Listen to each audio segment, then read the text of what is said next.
Hello students, Maheshwari पाठशाला में आपका स्वागत है। अब हम पढ़ रहे हैं contra entry. Contra entries are the entries which affect both cash and bank, that is balance of one will decrease and the other will increase due to such transaction.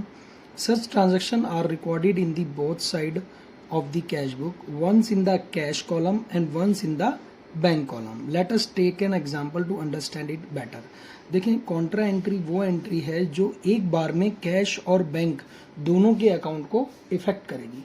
ठीक है, इसको हम एक एग्जाम्पल से समझेंगे. मान लीजिए हम एक एंट्री लिख रहे हैं, cash deposited in the bank. क्या लिख रहे हैं? Cash deposited into the bank. तो एंट्री क्या लिखेंगे? Bank account debit, bank account debit to cash account. लिख रहे हैं 10,000. ठीक है, क्या किया हमने? 10,000 रुपीज बैंक में डिपॉजिट किए हैं. हमने एंट्री बनाई, bank account debit to cash account. ठीक है, अब ऐसे ही हमने क्या किया? कैश निकाला कहां से? बैंक से, विड्रॉन फ्रॉम बैंक. मान लीजिए हम एंट्री क्या करेंगे? Cash account debit to bank account. Bank account. देखिए, कॉन्ट्रा एंट्री का रूल क्या था? उसने क्या कहा? वन टाइम में दोनों अकाउंट इफेक्ट होंगे. तो दोनों अकाउंट इफेक्ट हो रहे हैं, बैंक भी इफेक्ट हो रहा है, कैश यहाँ पर भी इफेक्ट हो रहा है. इस एंट्री में भी हम देखें तो कैश भी इफेक्ट है और बैंक भी. ठीक है, मान लीजिए 5,000 रुपीज हमने बैंक से विड्रॉ किया था.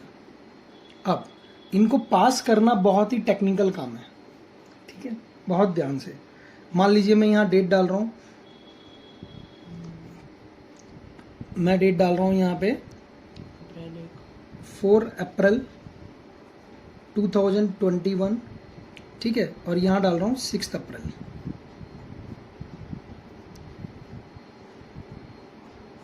ठीक है, चलिए सबसे पहले आराम आराम से इसको पास करना हम सीखेंगे. कैसे?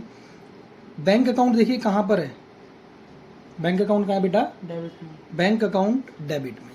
ठीक है, अब हम इसे पास करना सीखेंगे. बैंक अकाउंट कहां पर है हमारा?